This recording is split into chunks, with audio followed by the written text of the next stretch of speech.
Ma différence, ma force. Tous ensemble, luttons contre les discriminations. Un podcast réalisé par les membres du Conseil municipal des jeunes de Jouy-en-Josas.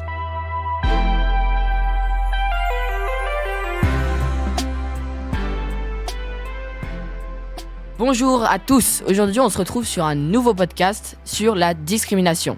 On est tous d'accord sur le fait que beaucoup parlent de discrimination sans connaître le sens.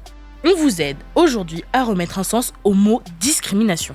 Beaucoup de jeunes ne savent pas qu'un mot ou un acte discriminatoire peut avoir des conséquences graves. Nous sommes tous égaux, mais tous différents à la fois. Tout le monde peut être victime de discrimination. La non-discrimination est un droit. Aujourd'hui, dans ce podcast, on va répondre à quelques questions. Tout d'abord, qu'est-ce que la discrimination ? Que dit la loi face à la discrimination ? Comment agir contre ça ? À qui en parler ? Et comment, surtout le plus important, s'en sortir face à la discrimination ? Avant de commencer le podcast, je vais vous donner la définition exacte de la discrimination pour être sûr que vous avez bien compris ce que c'est. Le fait de distinguer ou de traiter différemment quelqu'un ou un groupe par rapport au reste de la collectivité ou par rapport à une autre personne. Entre la définition du dictionnaire et la vraie vie, c'est très différent. Voilà la définition selon nous. La discrimination, c'est comme si y a une personne et on ne l'accepte pas parce que c'est une fille, qu'elle a un handicap, c'est un garçon ou une fille. Pour moi, la discrimination, c'est quand des personnes rejettent une autre personne à cause de ses différences. Par exemple, si t'es différent des autres, si t'as les cheveux noirs, si t'as les cheveux blonds, si t'as les yeux bleus. Par exemple, à cause de leur orientation plus tard, qu'ils veulent faire un métier. On va insulter quelqu'un par rapport à sa couleur de peau, son origine. Quand une personne met à l'écart quelqu'un, ça peut être aussi par jalousie. On peut penser que c'est un amusement, on peut penser que c'est des blagues et on s'en rend pas compte. Et à la base, c'était pas méchant, mais au final, c'est très discriminatoire, etc. En grandissant, en fait, on voit de plus en plus la différence. Mais à notre âge, en fait, on voit pas la différence entre l'amusement, l'harcèlement, la discrimination et ainsi de suite. Notre différence, par exemple, on a tous une différence autour de cette table et c'est ça qui fait notre caractère, notre charme. Il faut s'accepter avec nos différences. Même si on en a beaucoup, c'est comme ça que la vie, elle a été créée, quoi. Grâce à cette discussion, je comprends mieux ce qu'en sont les discriminations et je pense que vous aussi. Avec les jeunes du CMJ, nous nous sommes dit qu'avoir l'aide d'une spécialiste pourrait nous être utile. Justement, en voilà une. Bonjour, je m'appelle Alexandra Lecoq, je suis avocate au barreau de Versailles. Je fais du droit pénal, un tout petit peu de droit de la famille et surtout du droit des mineurs. Quelles sont les discriminations les plus fréquentes que vous avez ? En fait, en termes de discrimination, je pense qu'on les voit peu arriver jusqu'au tribunal correctionnel. C'est là où vont les délits. Et moi, j'en vois peu, mais par contre, j'en vis tous les jours. Comment les gens vont se comporter en fonction de ta couleur de peau, en fonction de ton sexe, en fonction de ta religion, etc. Et ça, c'est vrai qu'on le constate au quotidien, mais c'est difficile d'avoir suffisamment de preuves pour pouvoir faire condamner quelqu'un qui aurait été auteur de discrimination. Est-ce qu'il y a des grades au niveau des sanctions ? En matière de discrimination, ce sont des peines qui vont... Première étape, 3 ans d'emprisonnement, 45 000 euros d'amende. Et au maximum, 5 ans d'emprisonnement, 75 000 euros d'amende.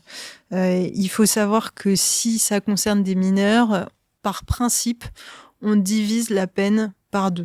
Donc, c'est-à-dire que si vous encourez au maximum 5 ans d'emprisonnement, si c'est un mineur qui commet les faits, à ce moment-là, il n'encourra que 2 ans et demi d'emprisonnement.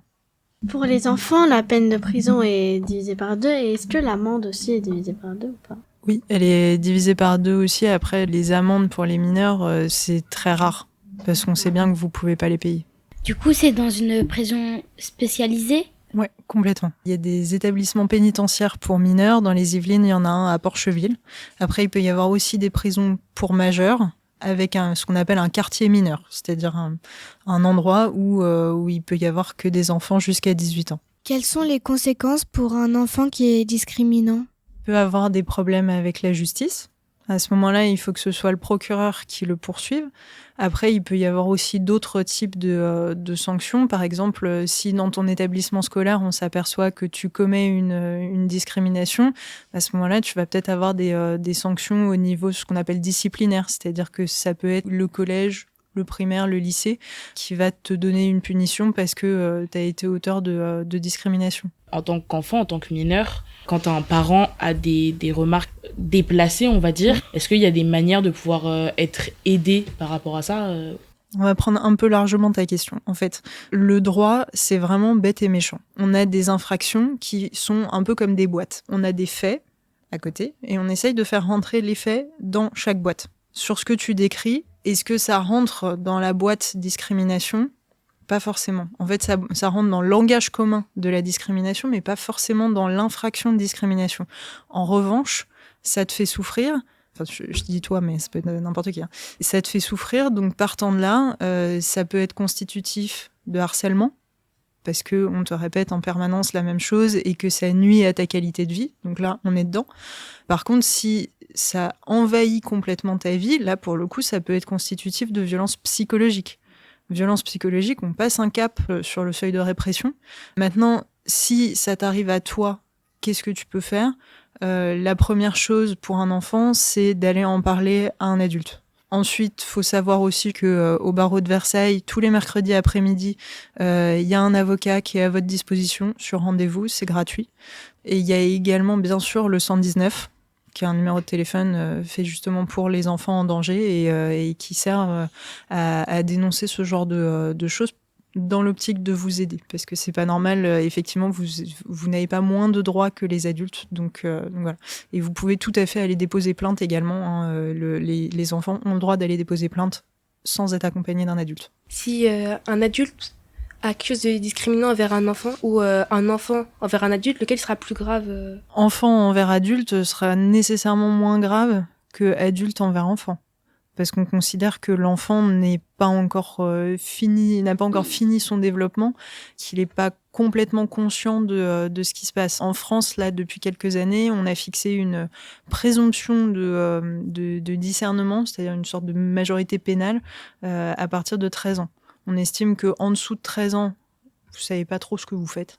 Au-dessus de 13 ans, par contre, vous êtes conscient de vos actes et il faut en assumer les conséquences. Mais commettre une discrimination quand on a 14 ans ou quand on en a 42, c'est pas la même chose.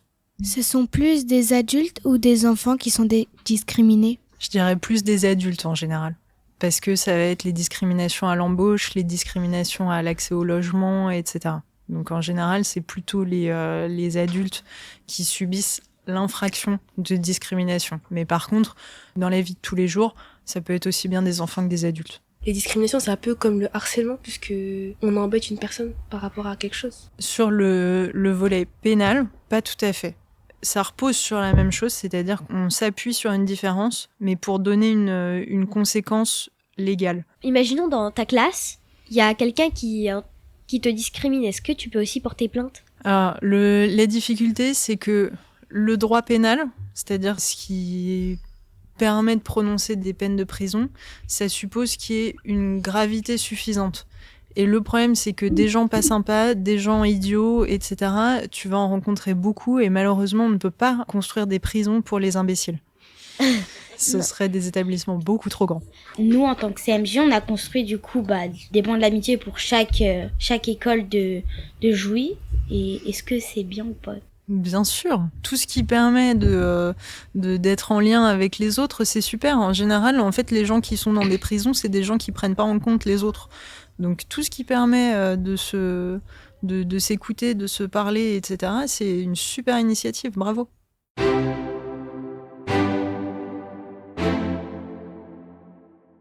Ma différence, ma force.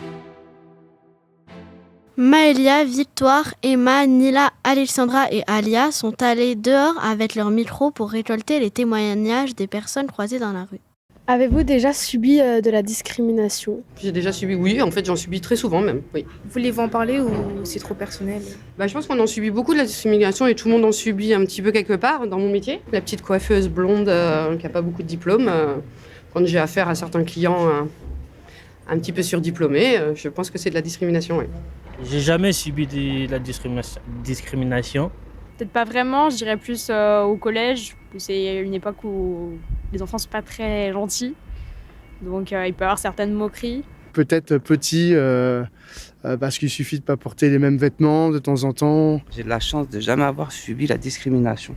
Mais ça doit être très désagréable pour ceux qui la subissent. Et deuxième question, quelles sont vos solutions pour lutter contre la discrimination ? Apprendre la bienveillance aux enfants dès le plus jeune âge. Ce serait surtout d'en parler, de faire de la prévention, essayer de faire des temps de parole avec les collégiens pour discuter sur le sujet et leur donner les bonnes clés, les informations. Les solutions, c'est peut-être faire parler des gens comme moi, de faire ressortir des souvenirs. Et on a tous été, à un moment donné, je pense, peut-être pas discriminés, mais au moins pointés du doigt au moins une fois. Et c'est bien de remettre le doigt dessus, justement. La solution pour moi, c'est qu'il faut se battre pour que cela n'existe pas dans ces pays. Quelles sont les solutions ? Il faut qu'il y ait plus d'échanges entre les gens. De mettre de l'amour dans le cœur des gens. Maintenant que nous avons les avis de personnes croisées dans la rue et leurs conseils, voilà les nôtres. Vous pensez que c'est possible de lutter contre la discrimination ? Eh bien oui, il y a plein de façons pour lutter contre les discriminations, mais vous pensez que c'est possible avec une appli ? Oui, je pense que même avec une appli, on peut lutter. Il y a plein d'applis, sûrement, il faudrait aller chercher. Mais je crois que j'en connais une, elle s'appelle Link. Elle va nous permettre de pouvoir parler soit avec des personnes, soit même essayer de faire comprendre nos parents ce qu'on ressent. On va pouvoir mettre nos humeurs, comment on s'est senti dans la journée. On peut même parler seul ou même dans un canal avec plein de personnes qui mettent leur réussite de la journée. Et ça, c'est incroyable parce que ça nous permet de nous exprimer sans être jugés et avec des personnes qui ont soit vécu la même chose, soit vécu d'autres choses. Mais c'est bien les applis, mais est-ce qu'il y a d'autres façons ? Il y a des numéros d'écoute pour lutter contre la discrimination. Il y a le 3018 que vous pouvez appeler pour le cyberharcèlement. Le 3020, c'est une plateforme d'aide aux victimes de harcèlement et de discrimination. Et le 3928, c'est pour des signalements de discrimination. Comment on peut faire pour sensibiliser les gens aux discriminations ? On peut en parler dans les écoles élémentaires ou encore collège pour que nous, les enfants, on arrive à savoir qui se fait discriminer et qu'on puisse les aider. Aussi, on peut en parler dans certaines matières, par exemple dans l'histoire, pour que ça aille dans le programme. Est-ce qu'il y a d'autres endroits où on peut en parler ? Il existe aussi le point information jeunesse où on peut aller vider notre sac quand on a entre 10 et 25 ans. Mais bref, le plus important, c'est surtout d'aller en parler. Autour de soi, on a des adultes qui peuvent nous aider, des adultes de confiance, que ce soit nos parents, nos professeurs, même vos amis. Mais faut pas rester seul dans le mal. Et si c'est dur pour vous de parler à vos parents, si vous pouvez pas le faire, allez voir l'infirmière au collège ou même la psychologue parce qu'on en a tous une normalement. Vous avez le droit d'exprimer vos problèmes sans que tout le monde soit au courant. C'est un droit que vous avez. Et après, on peut aussi aller voir des professionnels, que ce soit du coup au Pige, où on aura des animateurs qui seront là pour nous écouter, ou même vraiment des professionnels comme des psys, des médecins, etc., etc. Et il y a énormément de personnes qui sont là pour vous aider, donc surtout, faut pas hésiter et il faut prendre confiance.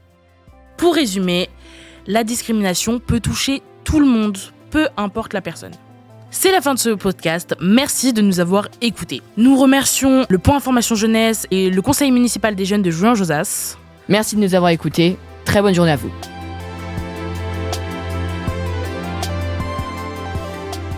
Ma différence, ma force. Tous ensemble, luttons contre les discriminations.